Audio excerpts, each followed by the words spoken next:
Don't look now, but we mentioned it before in the show. The Miami Heat have won 9 of their last 10. Perk and Paul have them both back firmly in the playoff race. Shout out Heat Island.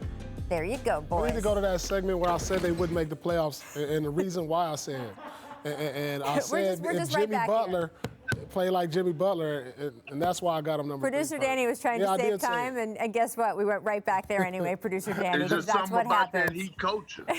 We are almost out of time for today. Before we go, though, MVP candidate Joel Embiid suffering the bone bruise on his left knee in a win over the Wizards. That was, of course, Friday. Now, sources told Woj Embiid's ACL and meniscus are fine. That is very good news. He will be reevaluated in 2 weeks. Significant relief within the Sixers organization. This isn't something much worse. So, Perk, what do you think the significance is of this injury to the Sixers and, of course, to the MVP race as well? Well, I have no concerns as far as when it comes down to the Sixers. The Sixers are a well-oiled machine. Obviously, they're going to miss Joel Embiid, but they got some guys that can step up. They know they're stars in their role, and they're well coached by Doc Rivers. As far as Embiid health, I have no concern with that as well because he has some great mentorship around him. Mentors, when you look at Dwight Howard, Danny Green, Sam Cassell, Doc Rivers, so they're going to stay on top of him. This is the best shape that we've seen him in a long time. And when you talk about his MVP status, it's not going anywhere. He is going to be there.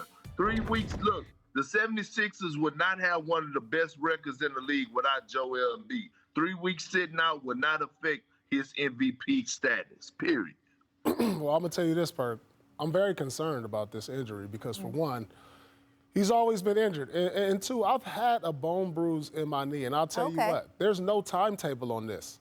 There's like bone bruises in the knee.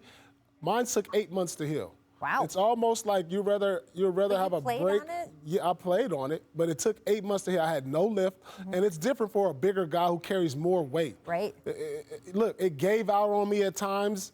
It was times I couldn't walk up the stairs. Wow. And so bone bruises are, I'm telling you, some people say they'll rather have a break than a bone bruise because you don't know, and there's no timetable on it, and you just wake up one day and it's better. That is, wow, 8 months. And that's something that people don't know about, especially in the knee. So I'm concerned, especially knowing his history and this being a bone bruise in a very bad spot. And look, his injury history is a factor too, Perk, in terms of the mental kind of pressure on himself. We saw one year, and I can't even remember how the seasons work because of the bubble and the interruption, but I think it was last season, maybe it was the season before, where he was putting so much pressure on himself to play every game because he didn't want that tag of being injury prone, that he ended up running out of gas. I guess it was 2 seasons ago, not really in shape for the playoffs the way he wanted to be injury-wise. Perk, how much pressure do you think he's going to put on himself? I think he'll be fine because he has great leadership once again. When you have Doc Rivers as the head of your snake, he's going to stay in his ear, Sam Cassell as well. And then you have a guy like Danny Green, the ultimate leader, the ultimate champion.